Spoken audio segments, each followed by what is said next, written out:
The team that finished in third last season, their in-state rivals, the Tampa Bay Lightning, and this preview has changed drastically in the past 24 hours. Why? What happened, Tougie? I have no Rod idea. DeSantis shut down Disney World or something. I don't fucking know. Andre, I mean, it's the first thing we're talking about. We could talk about their lines, but Andre Vasilevsky is out, presumably for the first 2 months of the season after undergoing back surgery, leaving their goaltending tandem on paper as Jonas Johansson and 22-year-old rookie, I believe, Hugo Alnefelt, two Swedes in net. Okay, those are two I don't know. Like, I legit haven't heard of it. Was Johansson on the team last year? They play Vasilevsky so much, like you barely know who the backup is. So Johansson, formerly, oh god, so here's Jonas Johansson's career at this stage. 1920, 6 games for the Sabres in 894. 2021, 7 games with the Sabres in 884, but then 8 games with the Avs at a 913. 2 years ago, an 885 and 9 games with the Avalanche, and a 766 in 2 games with the Panthers. And then last year on the Avs, 3 games with a 932. He is an enigma at 28 years old. Chart. It's just he's a true franchise mode goalie. Yes. Yeah. You don't know if he's going to play well or good. You don't ever know the reasons because the ratings don't matter. Mm-hmm. Yeah.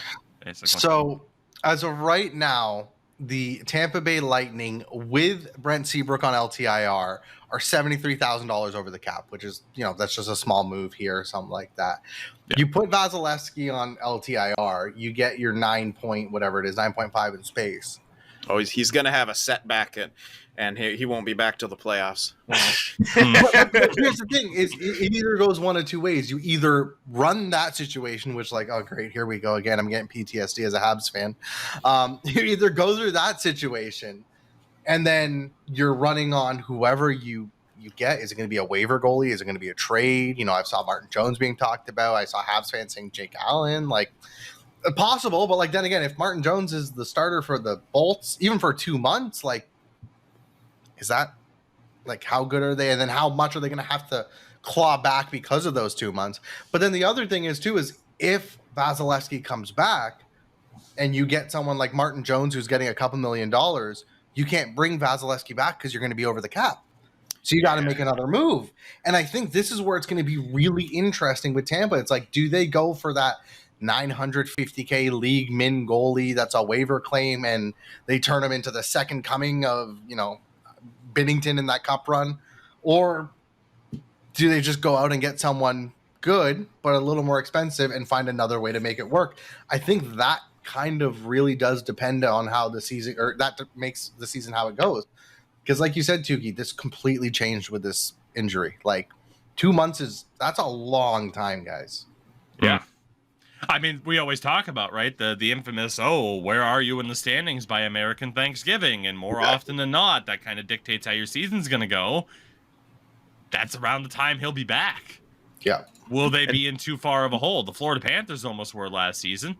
It's very rare a team pulls a St. Louis and does what they did in 2019. So, again, you look at their lineup, and they've had to shuffle around a lot of pieces, but their top 6 still has Hagel, Point, Kucherov, Stamkos, Chiarelli, even Connor Sherry. He's just such a lightning player. He's going to do well.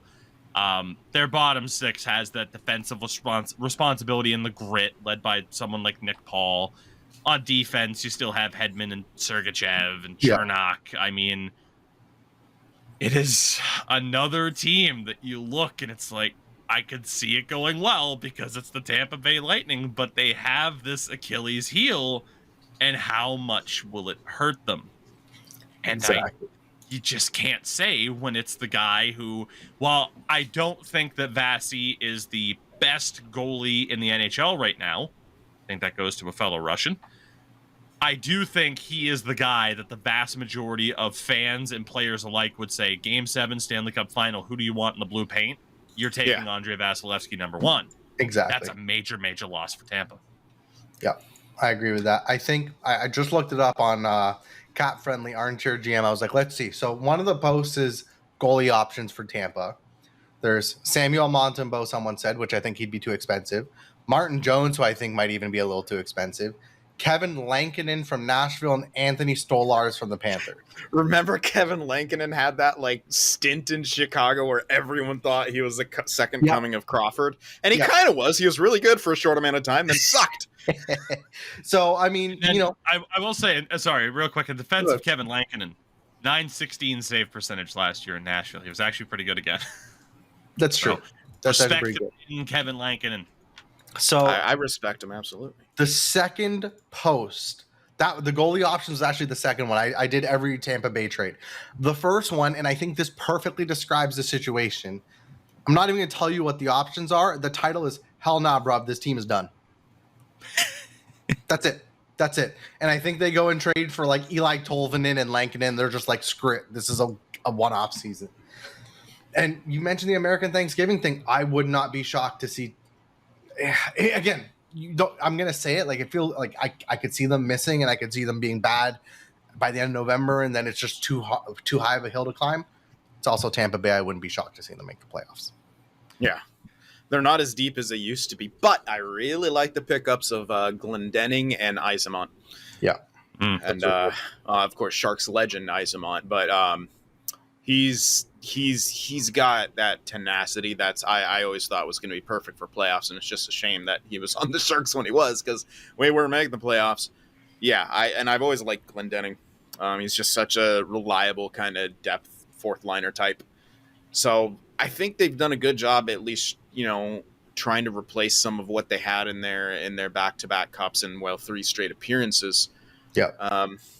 There's certain guys you can't replace, sure, but I still.